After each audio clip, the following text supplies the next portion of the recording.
Com vocês, mais um programa Sintonia. Hoje estamos recebendo um grande amigo, o Dr. Alejandro Vitor Daniel Vera, médico psiquiatra formado pela Unifesp, é presidente da Associação Médica Espírita da cidade de Osasco e é o coordenador de saúde mental da AME Brasil. Prazer muito grande tê-lo aqui no Sintonia hoje, Alejandro. Como vai? Tudo bem? Tudo bem, graças a Deus. Que bom. Vamos tratar hoje de um assunto muito grave, importante, que é o suicídio. O que leva as pessoas a, muitas vezes, abreviar a vida? Então, Newton, o assunto do suicídio é um tema extremamente importante, grave, em que nós necessitamos falar cada vez mais, porque existe uma série de tabus, uma série de preconceitos em relação ao tema. Mas são diversos fatores, considerando que o suicídio é multifatorial. O que nós sabemos é que de 90% até praticamente 100%, conforme dados dos suicidólogos, que são os pesquisadores, que são os estudiosos no assunto, apresentam algum tipo de transtorno mental.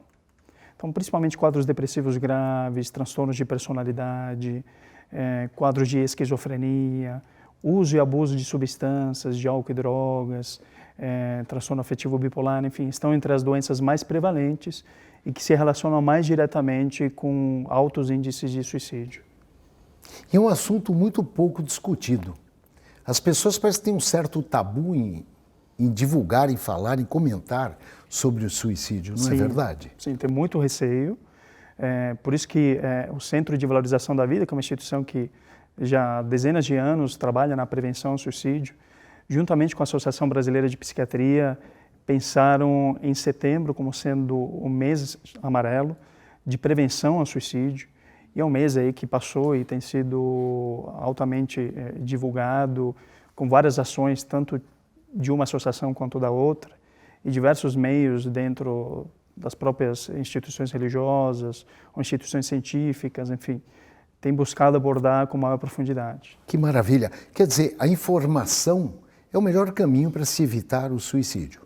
Sem dúvida. Informação, falar muito no assunto. Falar é fundamental para que a gente possa romper com os preconceitos, entendendo que é um assunto que nos toca diretamente. Todos nós, em algum momento, já conhecemos, já ouvimos de alguém que pode ter cometido o suicídio ou ter tentado o suicídio.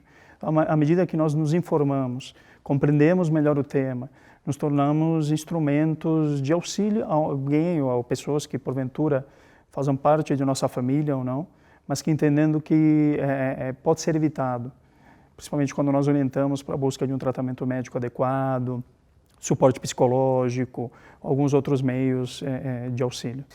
Como identificar alguém que potencialmente tem algum comportamento suicida?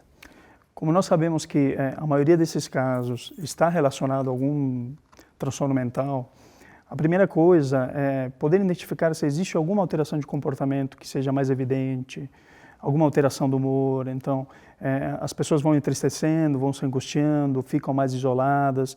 Isso pode ser indício de que, emocionalmente, essa pessoa está mais frágil e que necessita de algum tipo de suporte, como disse, ou tratamento médico ou suporte psicológico. A partir disso, conforme a gravidade que pode estar se instalando, a pessoa pode trazer alguns sinais mais diretos ou indiretos, dizendo que eu gostaria de sumir daqui, eu não aguento mais todos esses problemas, ou sendo mais direto, eu estou pensando em me matar. Esses sinais eles podem ocorrer. Ou a gente mesmo se aproximar daquela pessoa e perguntar como ela está se sentindo, se ela diz que ela está mais entristecida, poder abordar o assunto diretamente, sem medo, porque esse é um dos grandes mitos também. Sim. Se eu questionar a respeito do suicídio, eu vou estar dando ideia. Isso é mentira. A pessoa ela vai se sentir mais acolhida, vai se perceber identificada no seu sofrimento. Então, naquele momento, ela pode abrir o seu coração e dividir o que ela está sentindo e se por acaso ela esteja pensando no suicídio. E é incrível como os familiares ainda sentem vergonha, né, de algum ente querido que, por algum motivo, pensa ou tentou cometer o suicídio, não é? Sim. Sim, o que acaba nos afastando muito, um dos outros, mesmo dentro de casa. A gente necessita muito, dentro dos lares, criar esses laços afetivos, fortalecê-los, entendendo que emocionalmente todos nós, em algum momento ao longo de nossa vida, podemos sofrer, podemos nos entristecer, angustiar, E por vezes a questão da morte, ela nos rodeia nesse sentido. E essa aproximação faz com que a gente quebre essas barreiras e tenha tranquilidade de poder abordar o assunto com pessoas que são bem mais próximas de nós. O suicida é um covarde? É um corajoso? Ou nenhum dos dois? Nenhum dos dois. É o tipo de característica que nós não podemos colocar. Nem de coragem, nem de covardia, mas entendê-lo que ele está num momento de intenso sofrimento psíquico e emocional. Ele necessita de auxílio. Não podemos caracterizá-lo nem de uma forma nem de outra. Que bonito. Eu fiz esta pergunta propositalmente, porque a gente ouve uns comentários que são nada pertinentes para quem sofre de dor na alma, né? Sim, sim. Intensa dor. É verdade. A gente precisa olhar além. Não rotular. Entender que é o sofrimento da alma. E o sofrimento da alma não tem nome, é sofrimento, é dor. Se a gente se limitar a um termo, a um diagnóstico, nós não conseguimos olhar além. E perceber que aquela pessoa necessita ser amparada, ser acolhida, ser compreendida, e só dessa forma nós vamos conseguir alcançar o nosso real objetivo, que é poder auxiliar o outro.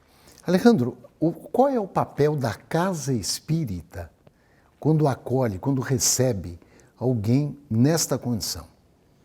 O papel é fundamental. A casa espírita ela tem aquilo que nós chamamos de atendimento fraterno, e a grande maioria das casas funciona dessa forma.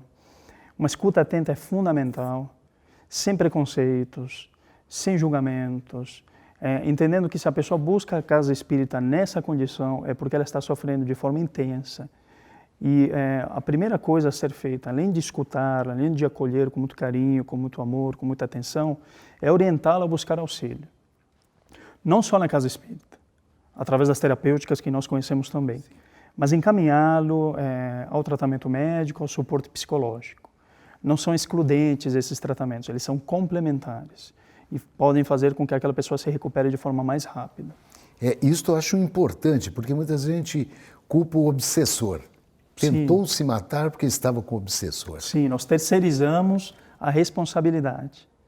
É claro que uma pessoa em profundo sofrimento psíquico ela está mais vulnerável. É natural que por aquele estado vibratório ela possa sim sofrer a influência de outras entidades. Mas com cuidado de não entender que isso seja dentro das relações de causa e efeito. Eu estou nessa condição só porque existe um quadro obsessivo mais grave. Não, porque existem vários outros fatores envolvidos, dos quais de alguma forma eu sou responsável, e é ótimo nós pensarmos que somos responsáveis porque a cura está na minha mão. Com auxílio, obviamente, de várias outras pessoas ao meu redor.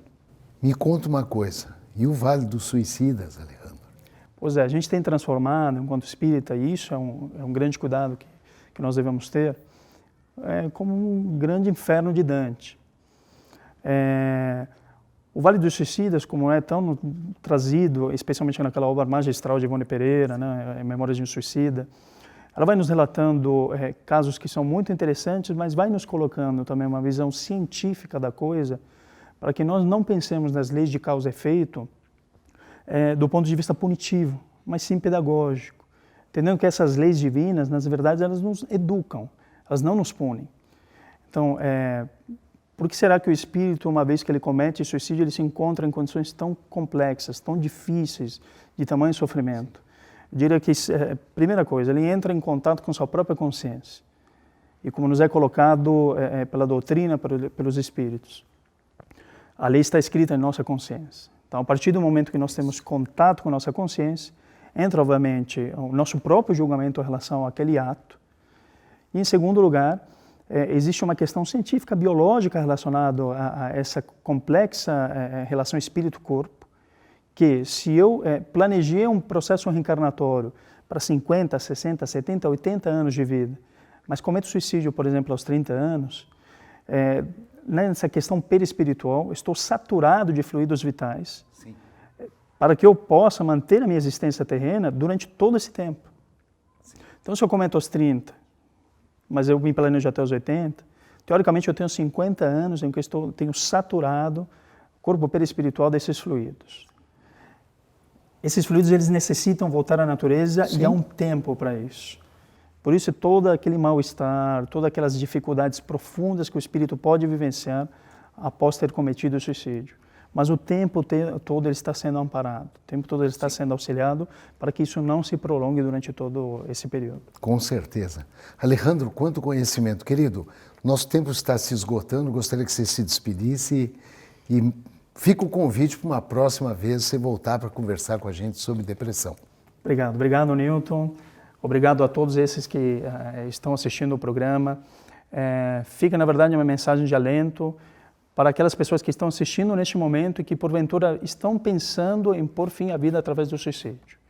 Que nunca percam a esperança, entendendo que nós não nos limitamos ao corpo físico, que nós vamos muito além disso. Somos espíritos em potencial, com talentos inumeráveis, e é importante que nós olhemos para nós mesmos na direção de nosso coração, buscando sempre nos fortalecer e buscar auxílio quando necessitamos, para que possamos dar continuidade à nossa existência. Obrigado, Alejandro. Obrigado a você. Nossas redes sociais estão aqui embaixo. Compartilhe, participe. Um beijo.